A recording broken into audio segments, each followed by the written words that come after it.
The Mentalist has 7 seasons with clever cases, charismatic characters, and an amazing story. But which season is the best? Today, I'll go over each season and I'll rank them from worst to best. So let's start with Season 7.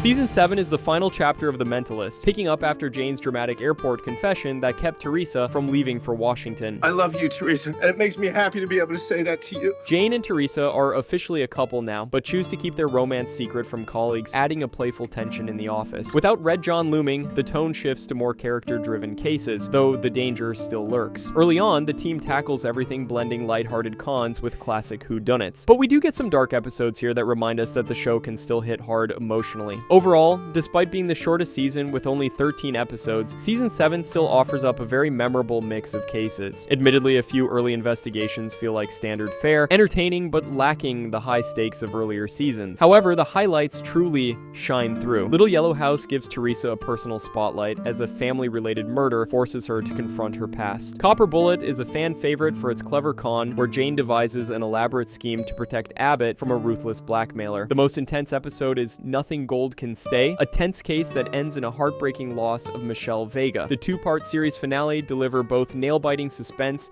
and emotional payoff. Jane acting as bait for the Lazarus killer keeps us on edge, and the final episode rewards viewers with Jane and Teresa getting married and Teresa telling him that she's pregnant. So why is this the weakest ranked season on this list? This final season is enjoyable, but several factors hold it back. Mystery and urgency diminished after Red John's exit. With the big bad gone, much of Season 7 reverts to standalone cases, and the new villain, Lazarus, only appears at the very end, leaving the season with less momentum. The tone shifts toward closure and romance. Jane finding peace is satisfying, but it also meant far less of the cat and mouse tension of earlier years. The short 13-episode run left little room to develop new characters like Michelle Vega, whose abrupt exit left some viewers wanting more. Original teammates like Rigsby and Van Pelt were gone, and fans missed the old team chemistry. Behind the scenes, several longtime writers had departed before this season, which may explain a subtle change in storytelling style. Still, Season 7 isn't bad by any means. It delivers heartfelt moments and fun cases, but compared to the show's peak seasons, it feels low stakes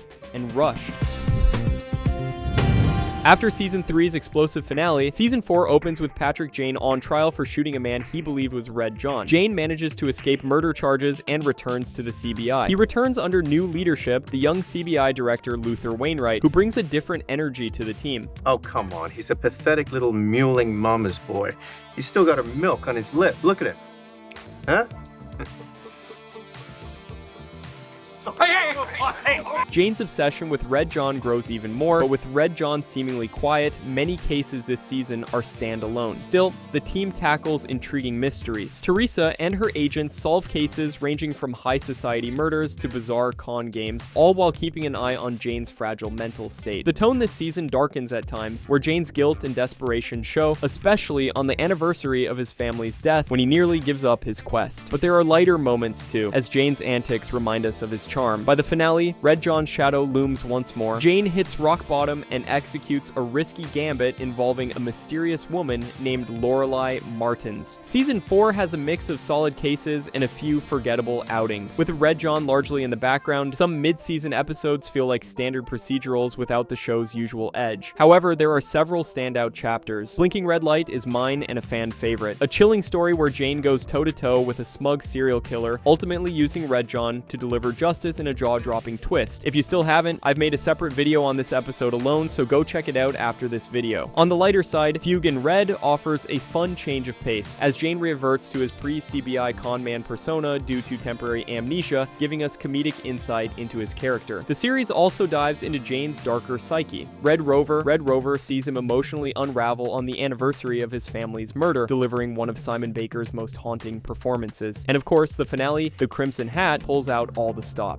Jane hits rock bottom, pretends to join forces with Red John's alluring accomplice Lorelei Martins, and orchestrates an elaborate ploy to finally meet his nemesis face to face. The climax shocks the team and the audience and sets up a new game. While Season 4's week-to-week mysteries can be hit or miss, its best episodes blend psychological intrigue, emotional payoff, and clever plotting. So why did I put Season 4 on the 6th place?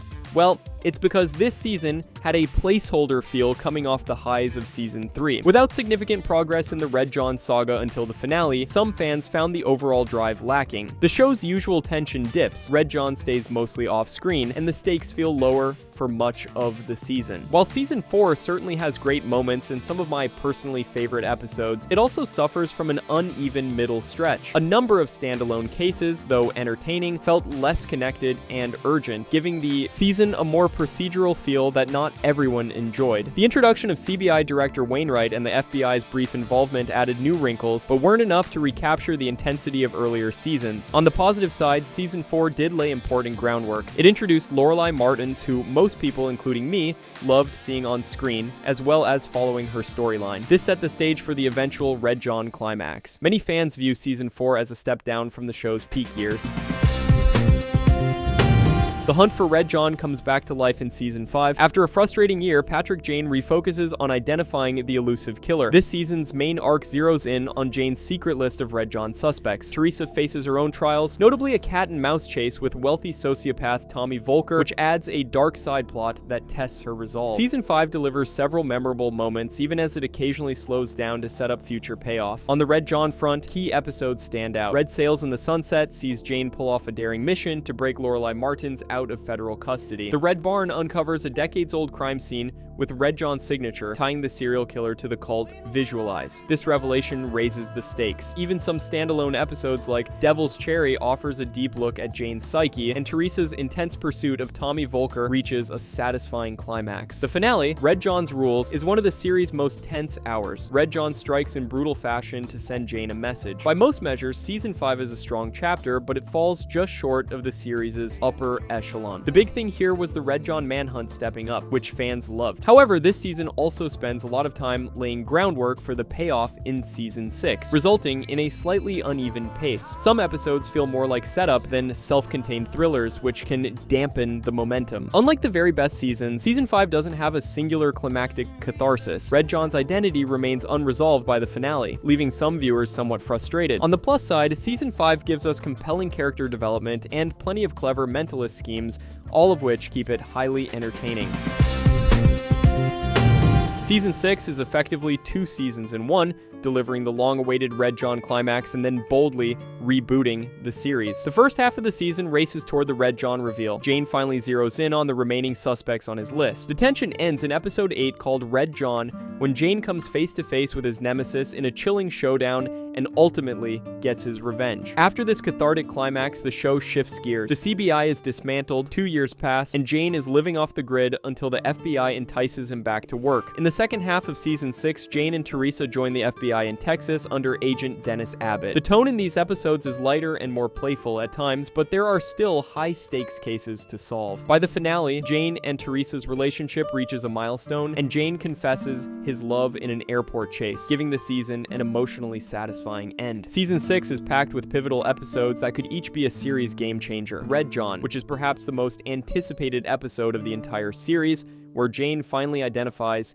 and kills Red John in a tense showdown. After that bombshell, Season 6 essentially restarts itself. The second half gives us a very different but refreshing vibe. We get a jump forward 2 years to find Jane off-grid until a case reunites him with Teresa. We also get heartfelt closure for longtime characters. In White as the Driven Snow, Rigsby and Van Pelt leave heroically while taking down a final enemy. Finally, Bluebird caps off the season with pure emotional payoff, where we get to see Jane confess his love to Teresa. This season gives us a bit of everything: mystery, resolution, romance, and rebirth. So how does this ambitious season stack up overall? Season 6 was an intense ride, and many fans consider its Red John climax to be some of the series' best work. So why doesn't it top my list? Largely because of its two-part nature. The first arc wrapping up Red John is thrilling and satisfying, but it concludes halfway through, leaving the latter half of the season to rebuild momentum. After Jane's revenge, the show's tone shifts significantly. Some viewers loved the lighter FBI chapter, while others felt the series lost some spark once the central villain was gone. The second half, while fun,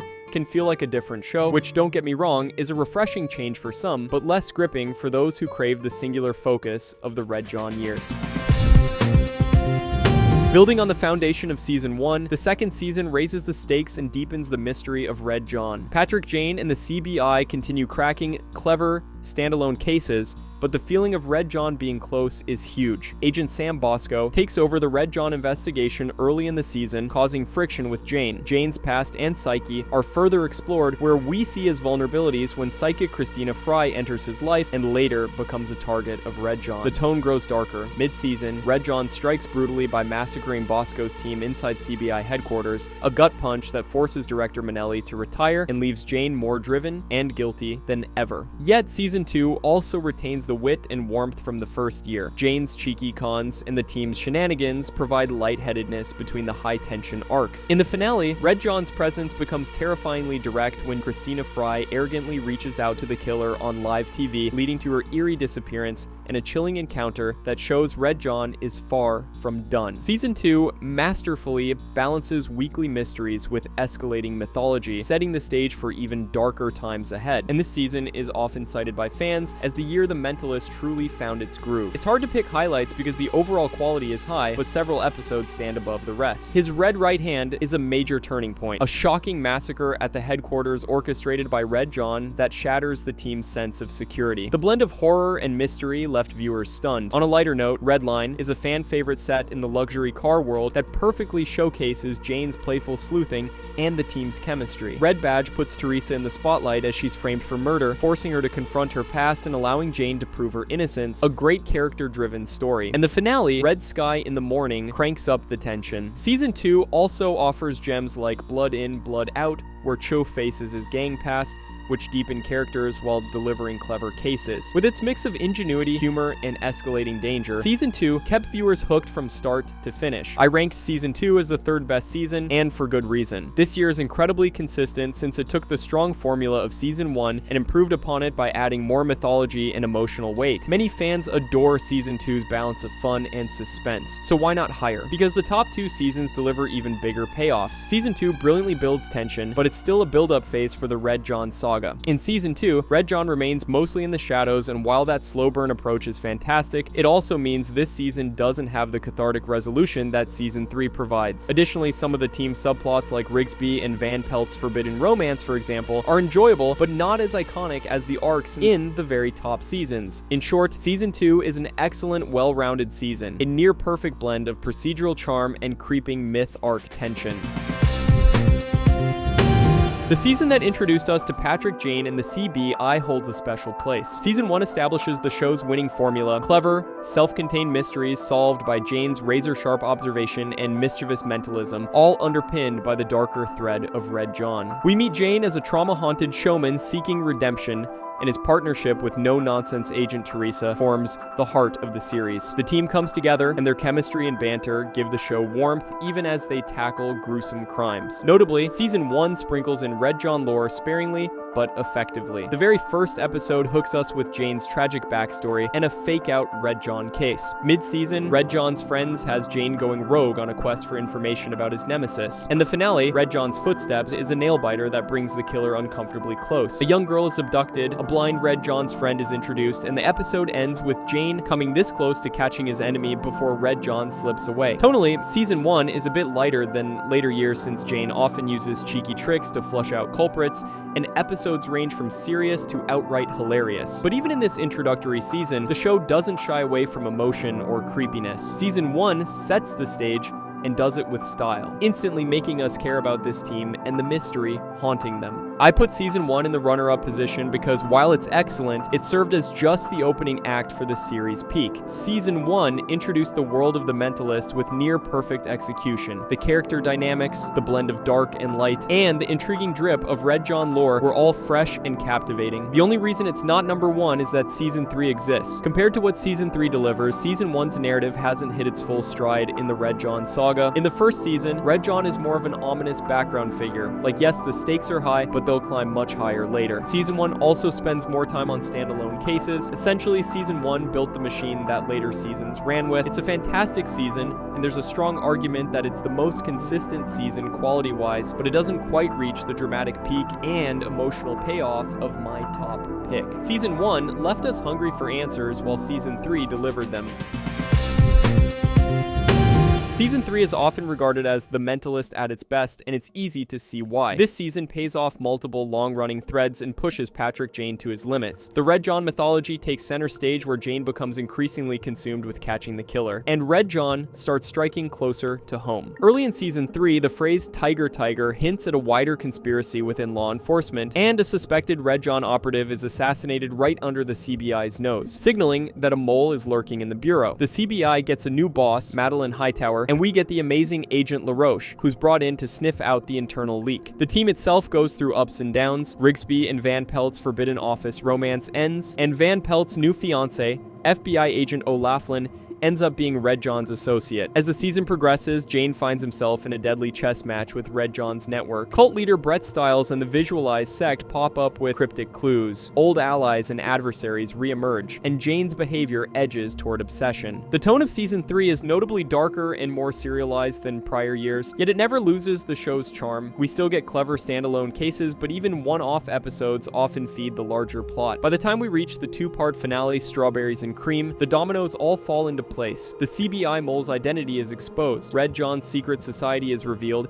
and Jane comes face to face with a man claiming to be Red John in a crowded mall. The season ends with Jane shocking everyone when he guns down this man in cold blood, right in front dozens of witnesses, believing he's finally killed Red John. If you didn't know, when this finale aired, it had around 14 million viewers during its original broadcast. People went crazy, and it's an unforgettable climax that had fans debating all hiatus long. This is The Mentalist at the height of its powers. Season 3 had everything: a gripping, overarching storyline, huge emotional stakes, clever standalone mysteries, and payoff upon payoff for longtime viewers. It's the season that completed the show's initial mission, which was bringing Patrick Jane face to face with apparent Red John, while still delivering weekly entertainment of the highest caliber. The writing is tight and daring, the character arcs are deeply satisfying. Unlike other seasons, there's virtually no filler in Season 3. Each episode feels essential. The balance between the Red John plot and case of the week is just right, with the scale tipping increasingly towards serialized drama as we barrel toward the finale. The result is a season that feels urgent and purposeful in every moment. Viewers and fans often cite Season 3 as the show's peak, and I wholeheartedly agree. The performances are top-notch, the surprises are genuinely shocking, and the tone manages to be both fun and unrelentingly suspenseful. Season 3 also fundamentally changes the series, showing the creators weren't afraid to take bold risks. Many people also think that the Red John saga should have ended after the third season, that Timothy Carter should have been Red John. The first 3 seasons were literally perfect. It wasn't easy topping a near-perfect Season 1 or the thrill of Season 2, but Season 3 earns the title of Best Season for giving us the most exhilarating and emotionally resonant chapter of Patrick Jane's journey. So there you have it, all 7 seasons of The Mentalist ranked from weakest to strongest. From the lighter, early cases to the dark Red John showdowns and heartfelt goodbyes, each season brought its own flavor to this remarkable series. This ranking is, of course, just my take, which is a reflection of personal favorites and general fan consensus. What's your ranking? Let me know in the comments, because I'm really curious which seasons of The Mentalist left the biggest impression on you. Thank you for watching, and until next time, so long and Tiger Tiger.